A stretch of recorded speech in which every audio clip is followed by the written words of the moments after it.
Also, shout out to our sponsors. First and foremost, Wiener Schnitzel. Wiener Schnitzel. 2 locations, Everett and Fife. Check them out. Do something different for lunch. Chili dogs, chili burgers, double chili burgers. Ooh, can I jump in? No. Last night, I used the Wiener Schnitzel chili to make chili nachos. Ooh. Because they sell that chili in the can. And Yeah, you they just do. put it on chips with some cheese. Oh, it was so good, you guys. Wait, give us the producer Katie full recipe. Oh, too many chips, way too much cheese, a real healthy amount of the Wiener Schnitzel chili, put some more cheese on top of that, a little diced tomato, and a little chopped up avocado. Wow. Maybe even a tiny bit of salt on top to season your avocado and tomato. Oh, knock you out of the park. So good. No jalapenos, huh? Well, it was for my parents. I would put jalapenos on it, but they were delicious. So. Hey, is this a dip or are you spreading that over the chips? Over the chips. Oh, okay. Yeah. Full on nachos. Okay. Good. Real good. Yeah. I like that. That's a good idea. You know, you can pick up a can of their chili sauce directly from the stores there at Wiener Schnitzel. So when you're ordering your hot dogs and your burgers and your delicious root beer floats, you can get a can of the chili sauce to go. Whip it up at home, like producer Katie said. It's a good idea. Yeah. Tell them take 12 cents. You get a free small beverage with any other purchase at either Western Washington location, either in Everett or Fife. Welcome to the show. Lofa, Jets coming in town.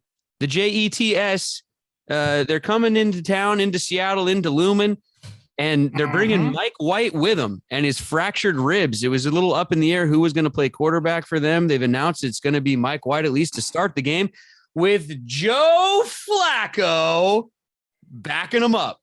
I'm just happy they're not putting Flacco in because, I mean, it's not the postseason, but it's to get to the postseason. And anytime it's a game that matters, Flacco balls out. So, yeah, you call on the Delaware game hat or blue game hat, whatever they are.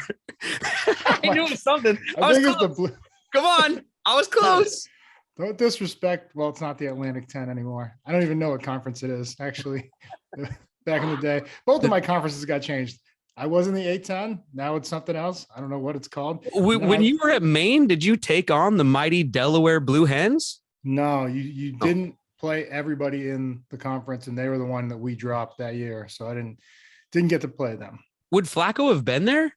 No, he maybe his like freshman year. Okay. If I stayed for my senior year, he would have been a freshman. But actually, no, he was at Pitt, right? And then he transferred over. All right, we're getting off course here. Let's get back. Let's get back to Mike White and the McRib because the McRibbies are tender. And what do you think, man? I mean, it's fractured ribs, but he's going to give it a go. I think, man, I don't know how long or how well he'll play with a rib like that. You know, not even getting hit, but just the torque and turn you have to do to throw a football. That's gotta hurt, man. I've played with a torn oblique before. It was very painful. Hasselbeck played with a torn oblique. I don't know how he threw the ball, man, but he did. It was incredible to watch him fight through that because I'm on defense and I didn't think when I was running, even hitting didn't really bother me. But as soon as I got turned like on a block or something, it was just like a ripping pain from your stomach all the way around to your back. And I don't know how you do that because I tried to throw a ball and I couldn't breathe. Wow. Jeez. It's going to be a tough one for him. I'll tell you that much. Well, we got to get after him then, right? Yeah. And I mean, they have not been great in protection. So I think we have a chance to really affect them in the throws and with our pass rush. But so we'll see. But again, I don't think anybody puts it in the air. At least I don't think Saleh. I played for Saleh when he was my last year here. He was here. Great coach. I don't think he'll take any chances until we prove that we can stop the run game. Yeah, they're going to come out. They're going to run it pretty much every play on that first drive, I would assume. That's what the Chiefs should have done. I mean, when the Chiefs did go down and score, they did, and they ran it.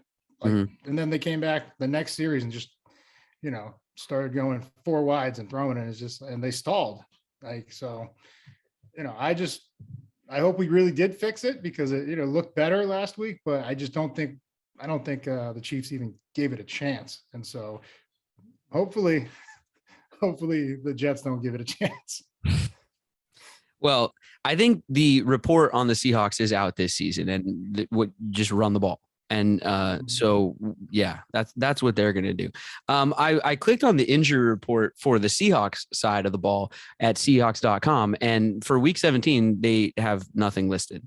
Nobody's on there. Well, however, we know that Tyler Lockett, we're not really sure what's going on there. And then Brooks, how's he doing? Is he still sore? What's going on with him? He's got a neck roll. He's got a neck injury, and he's sporting the neck roll, nice. Which I know he hates. No, real linebackers hate neck rolls. I love it though. From a fan, dude, it looks awesome. So for me, I love it. It looks like one of my football cards from the 90s. Oh my God. Leroy Hill had one of the hardest hits I've ever seen and heard against, God rest his soul, Marion the Barbarian. They went over the top on goal line and smacked. And Leroy could not lift his arm. He played. He's tough he played for the next quarter and a half before the game was pretty much over. And he couldn't lift his arm for 2 weeks, 3 weeks. And he had the biggest neck roll on. I'm talking Alvin Mack, the program, just where you couldn't turn your head. Yes. And so for the last week of practice, I think I have the picture somewhere. For the last week of practice, EK, the equipment manager, put on the biggest neck rolls for every linebacker just for one practice. And Leroy came out there and he was like, man, fuck y'all. Are we talking the white, with the string on the outside of the jersey, or are we talking like a cowboy collar? What are we talking about? Not the horseshoe and not the cowboy collar, which I always thought the cowboy collar looked kind of clean. It kind of looks sick, actually. It does. But I always throw that on when I'm building the character on Madden. I always throw the cowboy collar underneath back in the day. We're talking the huge ass, it looked like a big ass slug, just or like a python around your neck. Yeah. That you literally couldn't, because I don't even have a neck. I mean, you're looking at this fucking t-shirt, it looks like a goddamn turtleneck. I'm gonna cut the collar off this t-shirt. I just got this t-shirt too. I didn't try it on, and that's what I get for not trying it on. You just go straight chest to chin. It's bad, man. So, okay, if Brooks plays, is he going to be rocking the collar?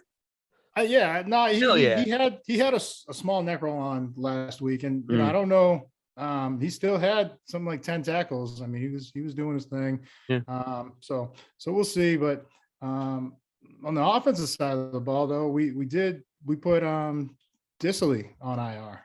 Did we? So he's done for the season. I believe it was a knee injury, and How did I miss that? Well, I mean, it wouldn't be on the injury report because he's not playing the rest of the season. They just move him to another segment of the report or whatever. But I mean, I think that hurts. I didn't even see him get hurt or come off the field. So, but there's only 2 games left, and if you revert to IR, you're going to miss, I think, 4 or 6 weeks. So you wouldn't even make it back until Super Bowl. If so. Yeah. Well, get well soon then to Uncle Will. And sorry I missed that one there, Will. You'll be missed, man. I mean, we love Will Dissly around here. Yeah, right? Uncle Will. Yeah, Uncle Will. Beast. So what do we got to do on offense then against the Jets defense? Because I mean, Saleh, he's a defensive-minded coach. He's going to bring it. Their defensive line is filthy.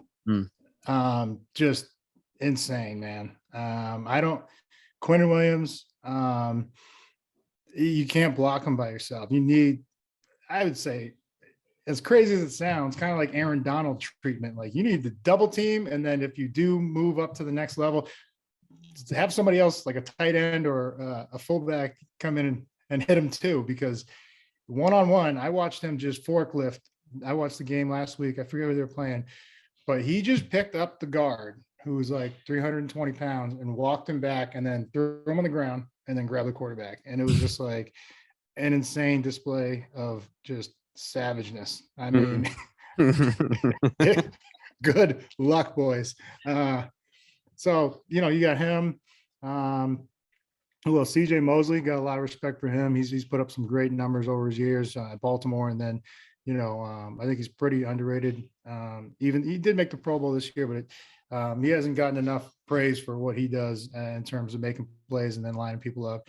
What I really want to see is Sauce as good as they say he is. That's what I had next, man. Literally on my notepad here, I got Tariq v. Sauce.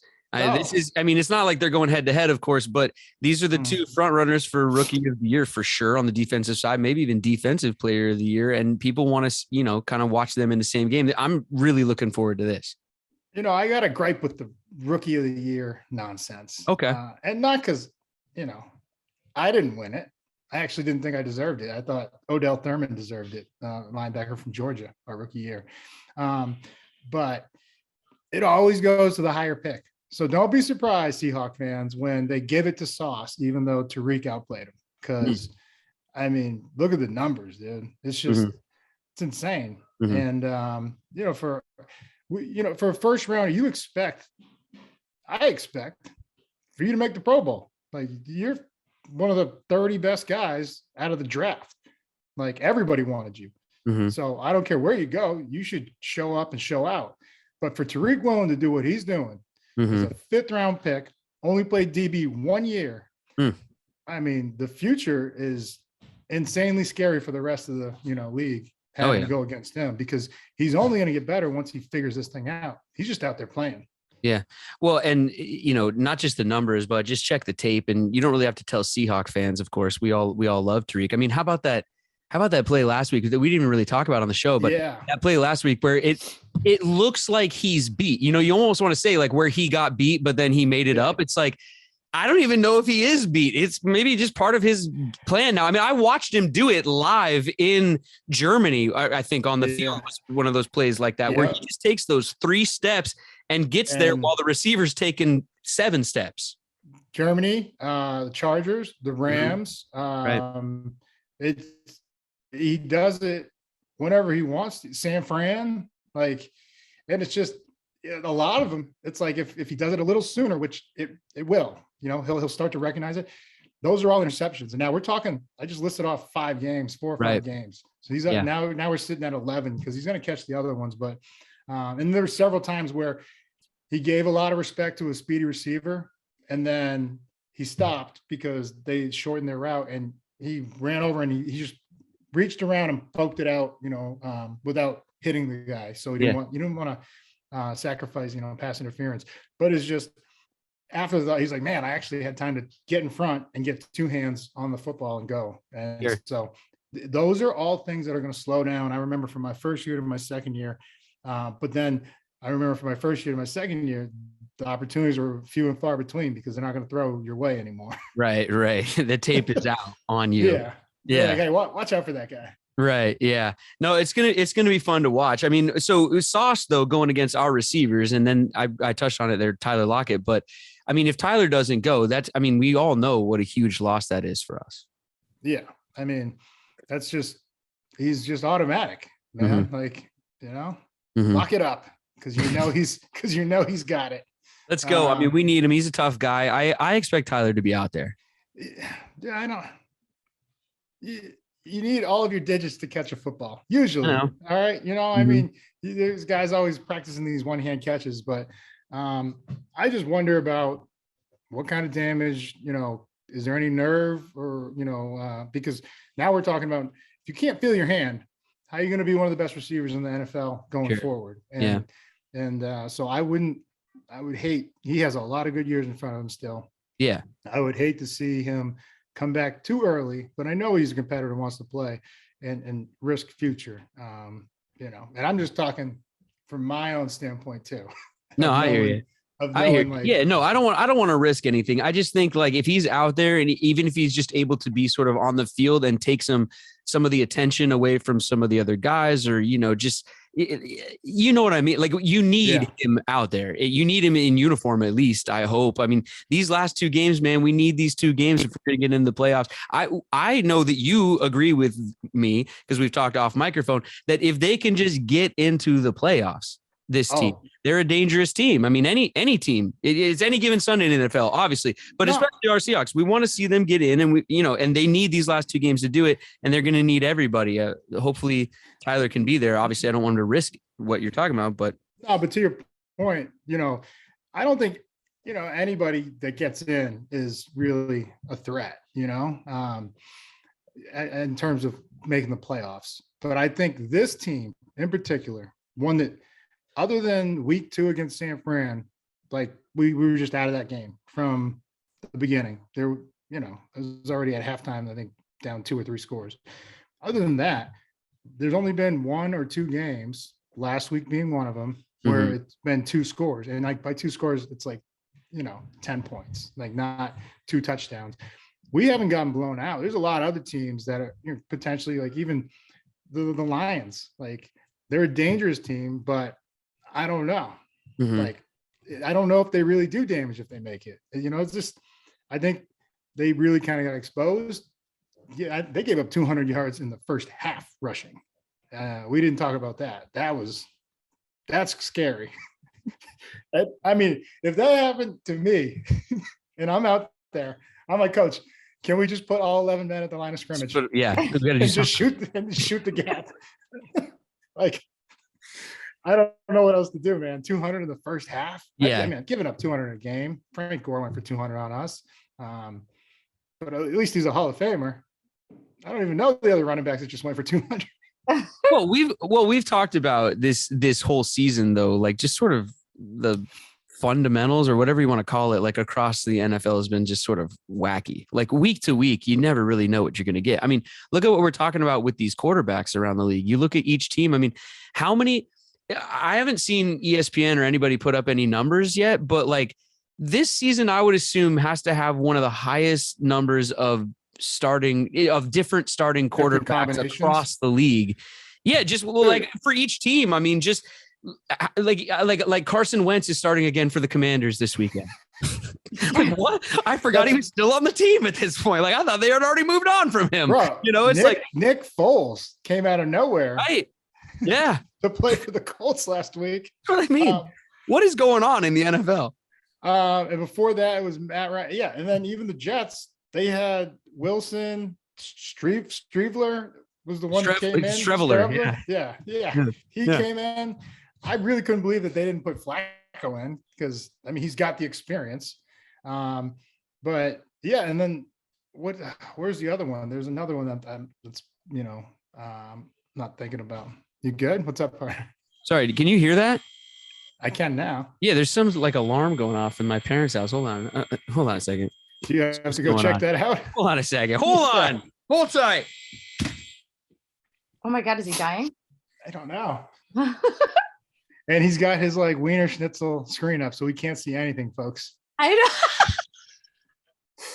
Hopefully there's no yelling.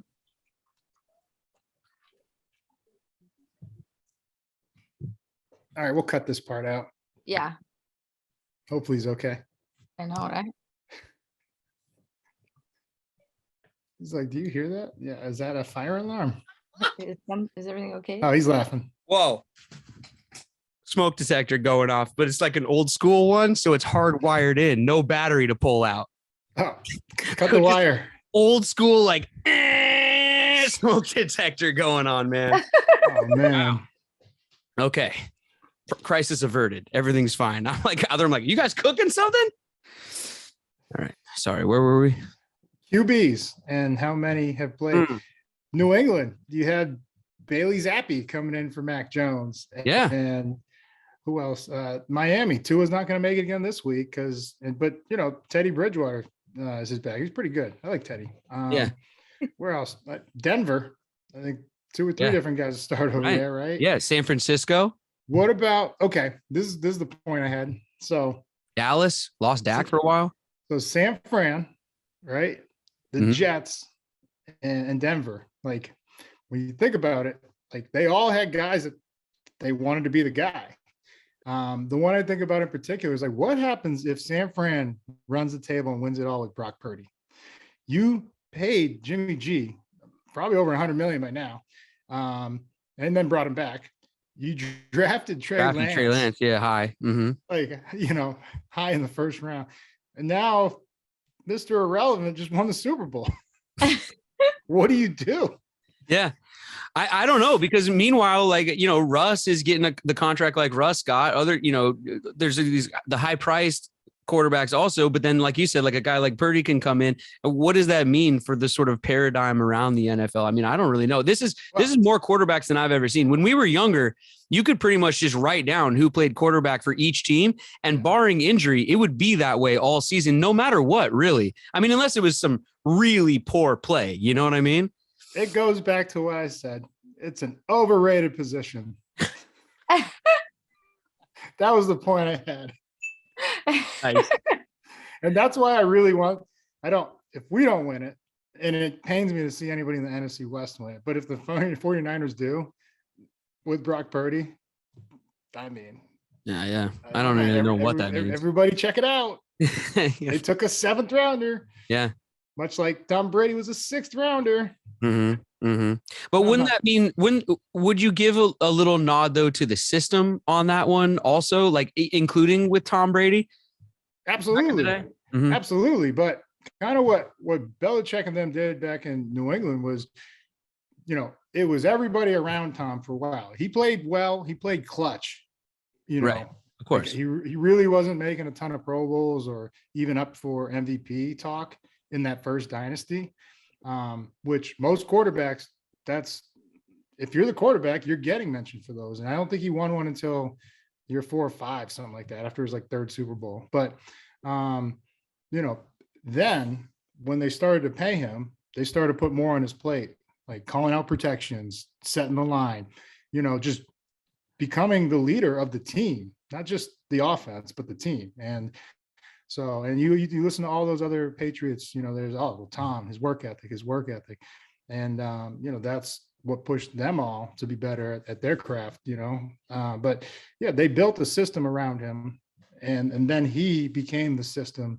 And when he left, they've been having a hard time, as anybody would, trying to, recapture that magic they had with the system. Well, you and I are these old farts now, these old get off our lawn, old head curmudgeon football guys. But it almost seems, and here comes some sarcasm, it almost seems like what these teams need to do is pick a quarterback, bring them into their system, let them mature in it, let them get to know it. And, you see what happens down the line, like with Tom or whatever. It seems like bringing guys in like a Zach Wilson, like drafting number 2 overall, throwing them right in there, hoping they set the world on fire. Then when they don't, you bench them, which God knows what that does to their confidence. And then, it's like, or any of these young quarterbacks, it's like, you gotta let them have some time to get their feet under them in this league. Absolutely. I mean, because everything happens faster, right? Right. And so your arm, as strong as it is, isn't that impressive up here. That's the crazy part that these guys end up realizing after like a camp or 2. But I'm not taking a quarterback that hasn't won shit.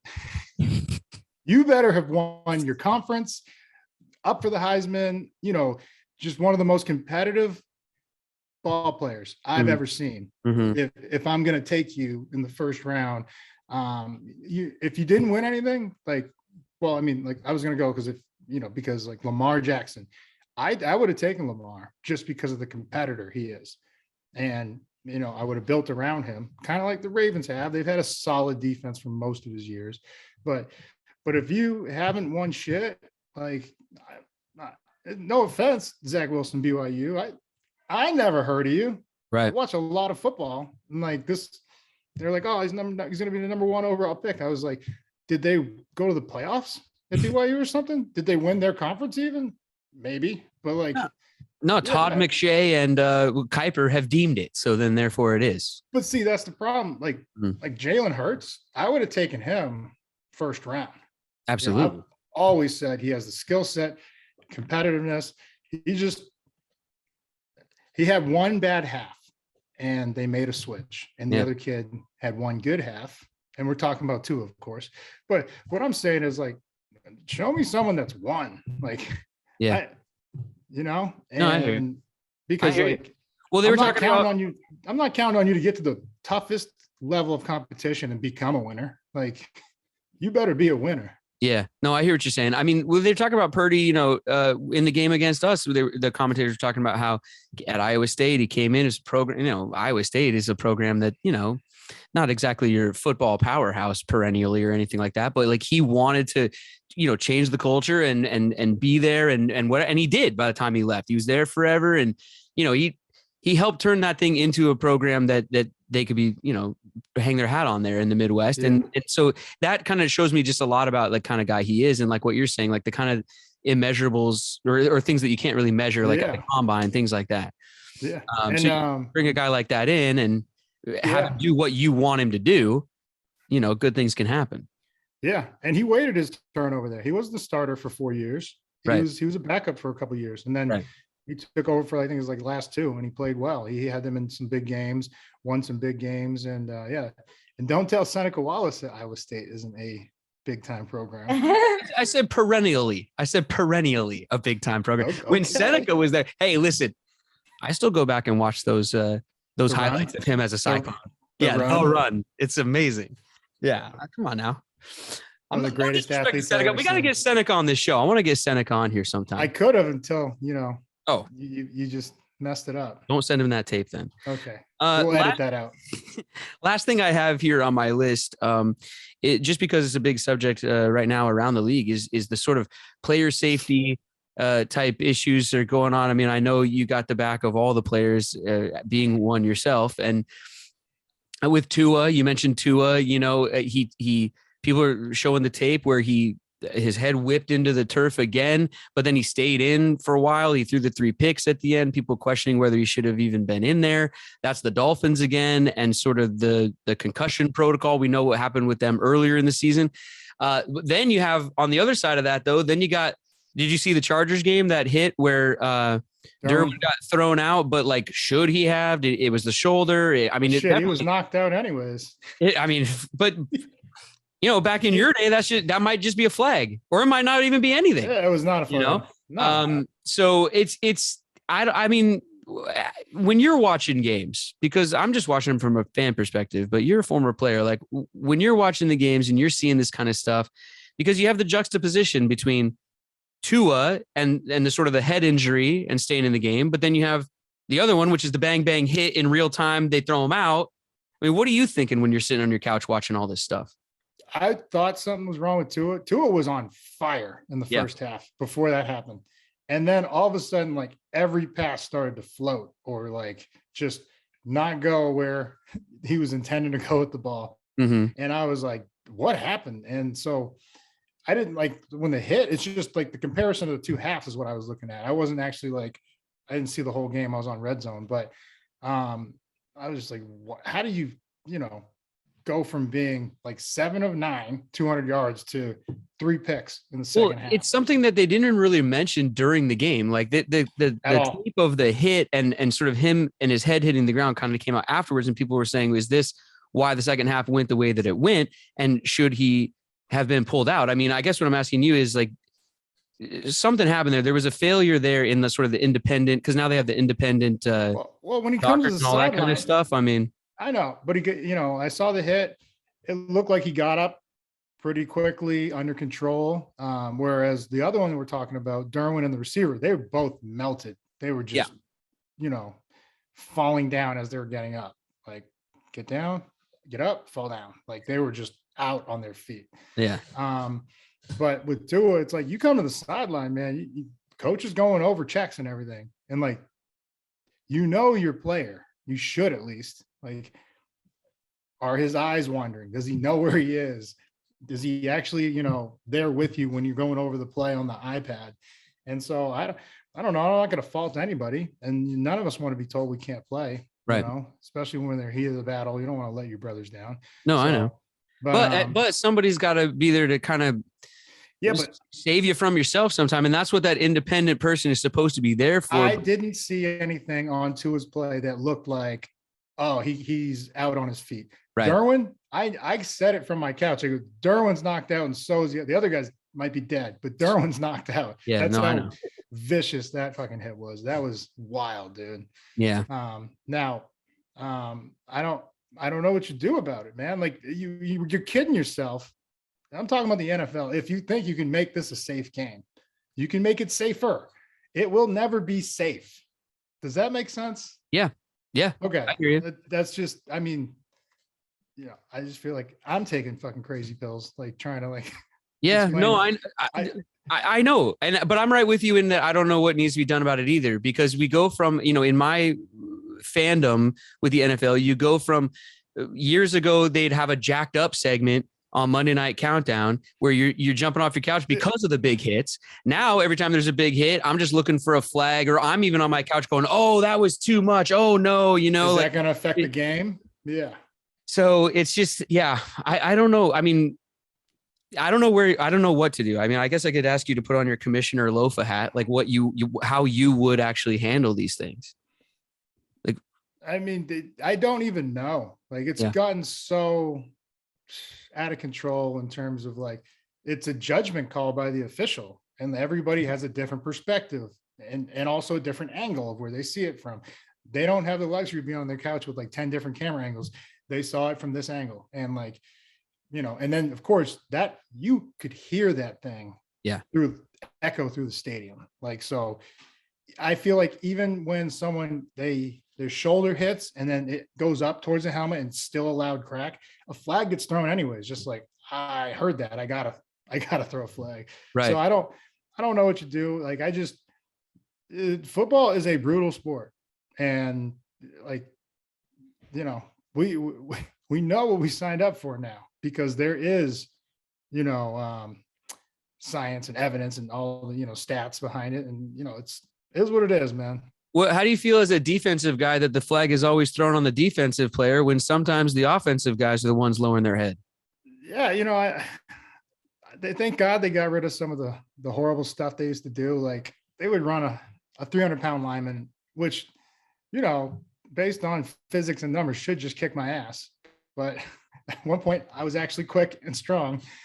So they'd run this asshole at me, and then the tight end would come from 20 yards, just full speed, just ear hole me. And I would I'm going to send you guys that clip.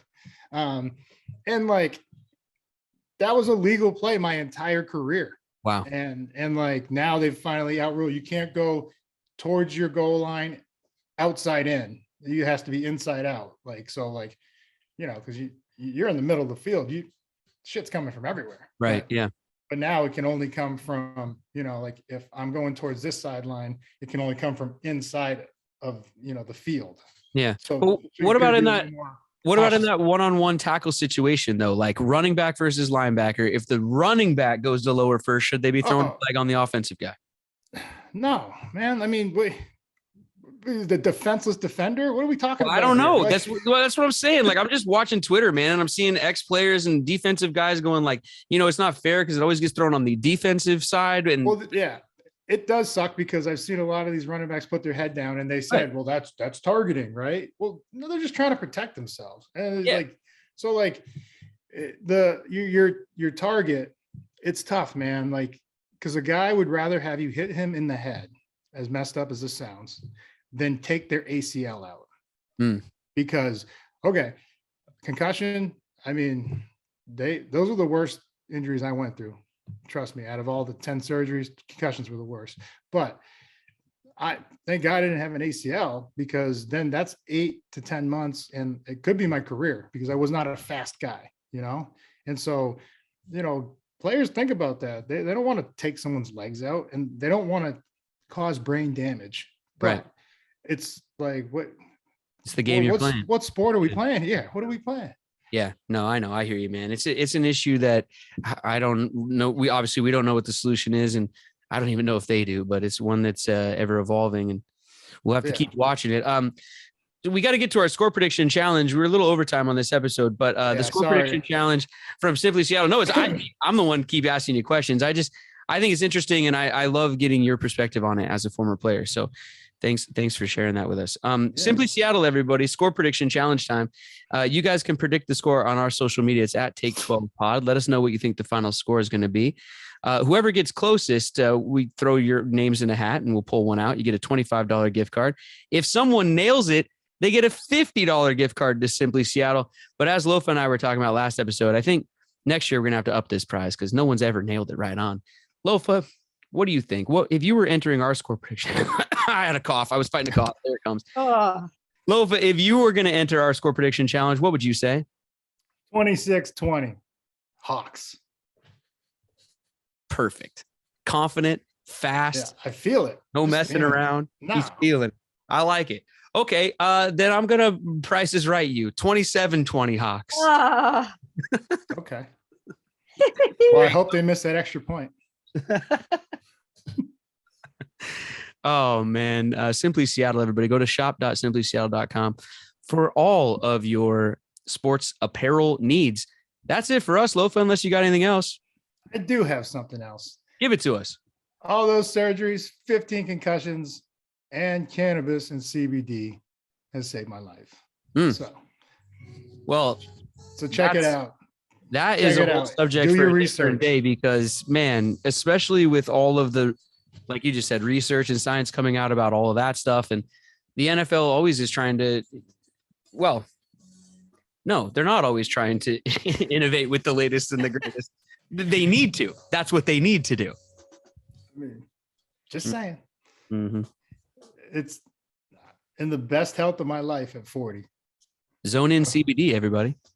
1937 farms too. I mean, yeah, I rep it all, man. Yeah, man. The plant saved my life. Yeah. Hey, more natural than whatever comes in that little pressed thing, you know, or the syringe or whatever else is out there from big pharma, you know. For sure. Anyway. Now, what you got on the breakdown? Ooh. Well, first, I have to mention betonline.ag. There you go. Our OG sponsor. Go to betonline.ag, everybody, for all your wagering needs. Use our promo code. Believe. BLEAV. That's right. For a 50% welcome bonus. Check out betonline.ag. Hands in the middle, everybody. Let's break it down. We got the Jets coming in. So let's go SEAHAWKS. Seahawks on 3. 1, 2, 3. SEAHAWKS. Seahawks.